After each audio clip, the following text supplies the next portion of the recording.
चीन के बाद भारत में भी ह्यूमन मेटापेन्यूमो वायरस के दस्तक से चिंताएं बढ़ने लगी है। अब एक नया केस मुंबई में मिला है। मुंबई के पवई स्थित हीरानंदानी अस्पताल में 6 महीने की बच्ची में HMPV का मामला सामने आया, जिससे भारत में अब तक इसके कुल 8 मामले सामने आ चुके हैं।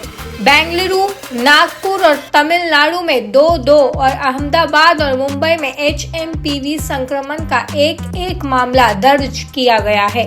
चीन में इस वायरस के संक्रमण से जुड़े केस बढ़ने की वजह लोग भारत में भी डरने लगे हैं।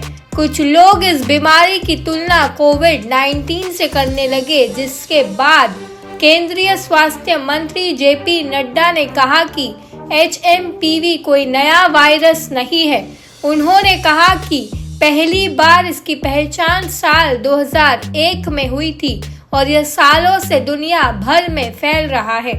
केंद्रीय मंत्री ने कहा कि चीन में HMPV के मामलों में बढ़ोतरी हो रही है, जिस पर भारत सरकार नजर बनाए हुए है। मुंबई में जिस बच्ची में HMPV का मामला सामने आया वह महज 6 महीने की है। 1 जनवरी को गंभीर खांसी, सीने में जकड़न और ऑक्सीजन स्तर 84% गिरने के कारण बच्ची को अस्पताल में भर्ती किया गया था। डॉक्टर्स ने नए रैपिड PCR टेस्ट के जरिए पुष्टि की है कि वह HMPV से संक्रमित है।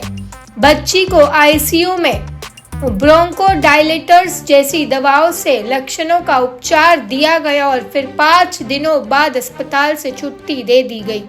इस बीच BMC स्वास्थ्य विभाग ने कहा कि उन्हें इस मामले की कोई रिपोर्ट नहीं मिली है, लेकिन उन्होंने इन्फ्लुएंजा और गंभीर श्वसन संक्रमण की निगरानी बढ़ा दी है।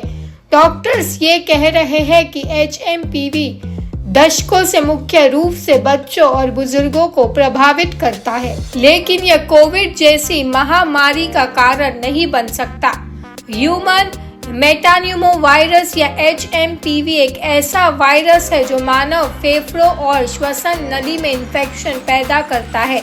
यह सामान्य सर्दी या फ्लू जैसी स्थिति पैदा करता है। जो लोग पहले से बीमार या एलर्जी से ग्रस्त होंगे उनमें HMPV संक्रमण आम बात है। महाराष्ट्र के मुख्यमंत्री देवेंद्र फडणवीस ने सोमवार को कहा कि कुछ अन्य राज्यों में ह्यूमन मेटापेन्यूमो वायरस के मामले सामने आने से लोगों को घबराना नहीं चाहिए। फडणवीस ने कहा कि उनकी सरकार जल्द ही स्थिति पर व्यापक परामर्श जारी करेगी।